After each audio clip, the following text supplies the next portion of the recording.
রাজনৈতিক পরিবেশ মোকাবেলার চেয়ে অর্থনীতি শক্তিশালী করতে আইন সংস্কার কিংবা নীতি কাঠামো নেওয়ার পরামর্শ দিয়েছেন অর্থনীতিবিদরা। সাবেক অর্থ উপদেষ্টা ডক্টর এবি মির্জা মোহাম্মদ আজিজুল ইসলাম বলেছেন, সরকারের উচিত হবে তাদের সময়ের রেগুলেটরি রিফর্মস কমিশনের রিপোর্ট পর্যায়ক্রমে বাস্তবায়ন করা। আন্তর্জাতিক গবেষণা সংস্থা পিডব্লিউসির বাংলাদেশ প্রতিনিধি মামুন রশিদ আইন মন্ত্রণালয় বেসরকারি খাতের অংশগ্রহণে একটি বিশেষ সেল গঠনের পরামর্শ দিয়েছেন। রিজওয়ান রিপোর্ট। আমি আইন অনুযায়ী প্রধানমন্ত্রী শেখ হাসিনার নেতৃত্বে ৪৬ সদস্যের মন্ত্রিসভা যাত্রা শুরু ৭ জানুয়ারি। ভোটারদের কাছে নির্বাচনী ইশতেহারে ২১টি বিশেষ অঙ্গীকার করেছে আওয়ামী লীগ।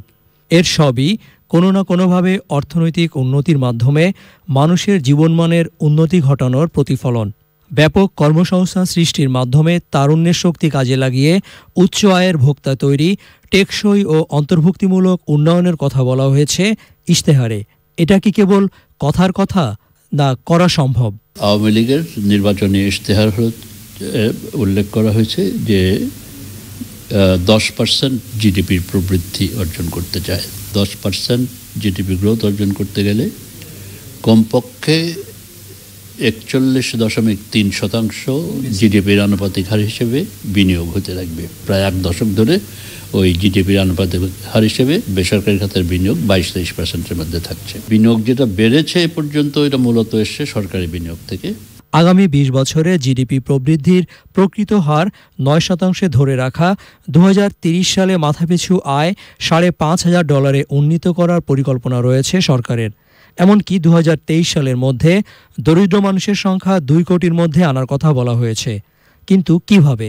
প্রথমে হাত দিতে হবে আমাদের ফরেন এক্সচেঞ্জ রেগুলেশন অ্যাক্টে। আমাদের বিনিয়োগ সংক্রান্ত আইনগুলোকে ঢেলে সাজানো উচিত। আমাদের কর ব্যবস্থা এখনও প্রচুর দেশি এবং বিদেশি বিনিয়োগকারীদের জন্য, এমনকি কর প্রদানকারীদের জন্য অত্যন্ত কষ্টসাধ্য একটি আয়াস। আমাদের আইন মন্ত্রণালয় আমরা বেশি দেখেছি যে নতুন নতুন আইন যে করছে না তারা তা নয়, কিংবা ব্যাখ্যা দিচ্ছে না তা নয়, তাদের বেশিরভাগই হচ্ছে রাজনৈতিক পরিবেশ মোকাবেলা করার জন্য।